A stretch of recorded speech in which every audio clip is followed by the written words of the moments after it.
Nagsisimula ang pelikula sa isang kosmikong pakikipagsapalaran, habang nag-zoom sa isang nakakabighaning nebula at dumarating sa planetang Somares. Dito, nakilala natin ang ating pangunahing karakter, si Mills, na nagpapahinga kasama ang kanyang asawa habang pinapanood ang kanilang anak na babae, si Naveen, na naglalaro sa dalampasigan. Nahihirapang sumipol si Naveen, kaya pumasok si Mills para turuan siya ng kanyang ekspertong pamamaraan. Masaya silang nagtatawanan, hanggang sa lumipat ang eksena sa isang spaceship na humaharurot sa mga bituin. Si Mills, ngayon ang ating matapang na piloto, ay nasa 2 taong misyon upang makahanap ng lunas para sa sakit ni Naveen.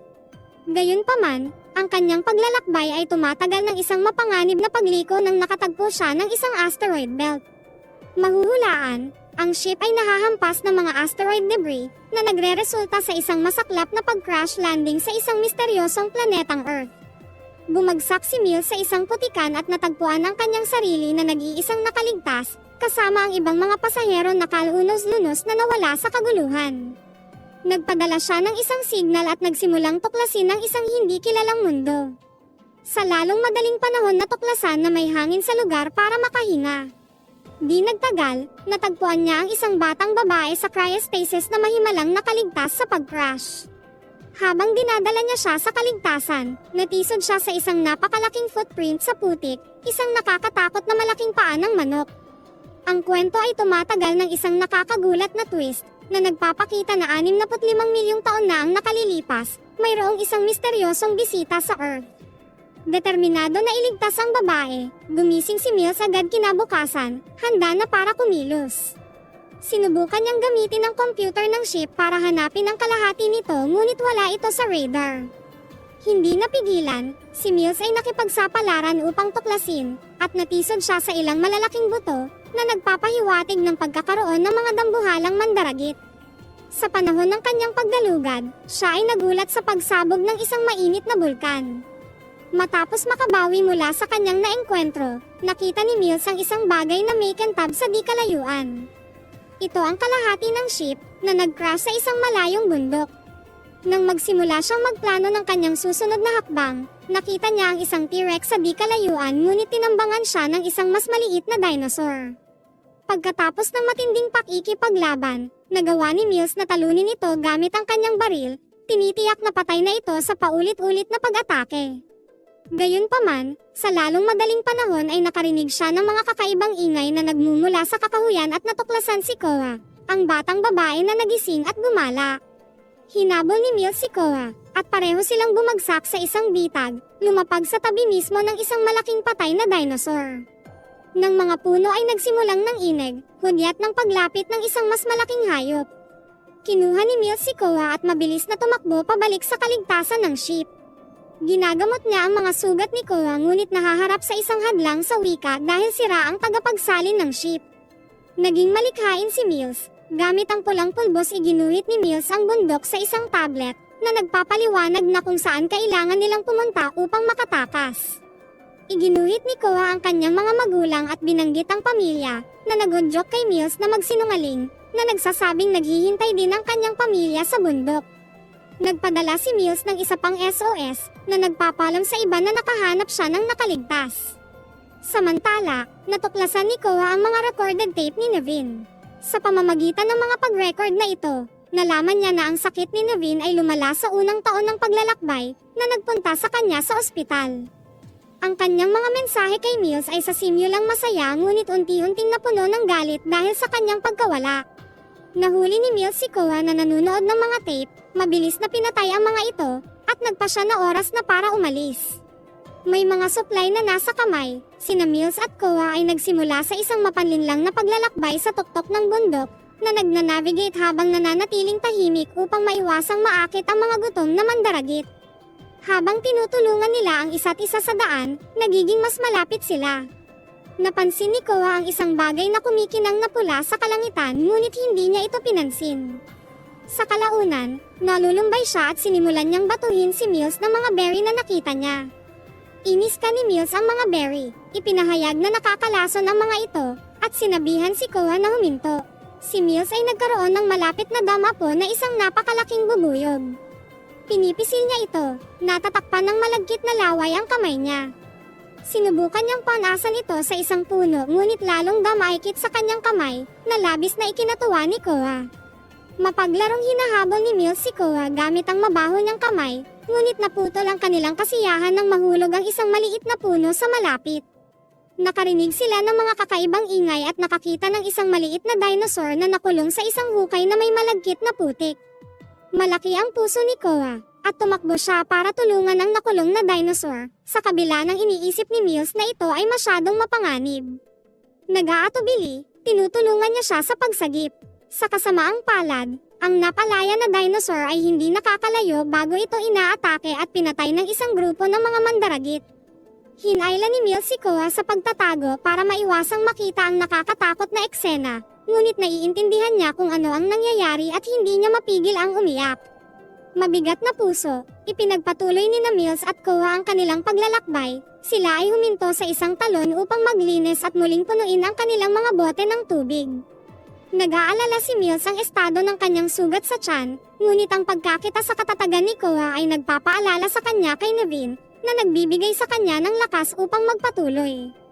Nakahanap si Koa ng ilang magagandang bulaklak at dinala kay Mills hanggang sa hinayaan niya itong maglagay ng isa sa kanyang buhok. Nang mawala ng signal ang scanner ni Mills, umakyat siya sa isang puno para sa mas magandang signal. Ngunit, tulad ng inaasahan, ang mga bagay ay hindi napupunta ayon sa plano. Dama po ang isang kulisap sa kanyang kamay, at sa kanyang pagtatangka na alisin ito, nabali niya ang isang sanga at nahulog, nawalan ng posisyon ang kanyang braso. Habang tinutulungan ni Koa si Mills na itulak ang kanyang braso sa isang puno upang maibalik ito sa pwesto, ang kanilang ingay ay umaakit sa isang grupo ng mga dinosaur. Sinabihan ni Mills si Koa na tumakbo habang nakikitungo siya sa banta ng dinosaur.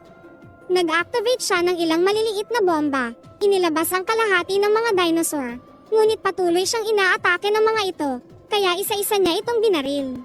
Samantala, nahaharap si Koa sa sarili niyang mga problema sa pagharap ng mga lumilipad na dinosaur.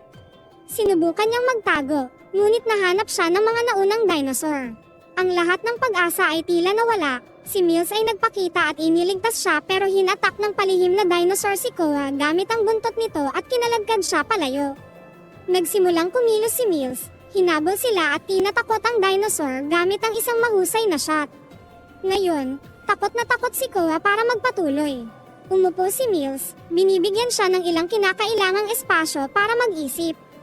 Habang papalapit ang dilim, sinubukan ni Mills na sumipol tulad ng dating ginagawa para kay Naveen, umaasang mapawi ang takot ni Koa. Gumana ang palabas, at sumipol pabalik si Koa gamit ang pamamaraan ng kanyang tribo. Pumayag silang ipagpatuloy ang kanilang paglalakbay. Pagkatapos ng maraming pag-akyat, nakahanap sila ng kuweba na mapagpapahingahan magdamag. Nag-set up si Mills ng mga sensor upang alertuhan sila sa anumang panganib at ginagamit ang kanyang scanner upang suriin ang kalangitan. Sa wakas ay napansin ang isang kalapit na meteorite. Maliit lang ito kaya hindi siya nag-aalala. Sinabi ni Koa na dinala niya ang isa sa mga tape ni Naveen. Bagamat sa una ay nabalisa si Mills, pinaplay niya ang tape at nakatagpo ng ginhawa sa pakikinig sa boses ni Naveen. Habang sinusubukang matulog ni Mills, ang mga alaala ng araw na nalaman niyang namatay si Naveen sa ospital ay bumabagabag sa kanya, at siya ay napaiyak. Nang gabing iyon, ginising ng mga sensor si Mills, nagbabala ng panganib. Nakita niya ang isang ipis na gumapang sa bibig ni Koa at mabilis itong pinatay, na nagpapahintulot sa kanya upang umubo. Sa sandaling iyon, ang mga sensor ay gumalaw, at isang napakalaking dinosaur ang lumitaw sa labas ng kuweba. Nagpaputok si Mills ng ilang putok at nagpa siya na kailangan na nilang tumakbo. Matapos mahawakan si Koa, tumakas siya sa isang maliit na butas sa likod ng kuweba. Habang naghahanap ng daan palabas, hindi nila namalaya na may isang mas maliit na dinosaur na sumusubaybay sa kanila. Pagkatapos ng maraming paglalakad at pagsiksik sa masikip na espasyo, natuklasan nila ang isang dead end.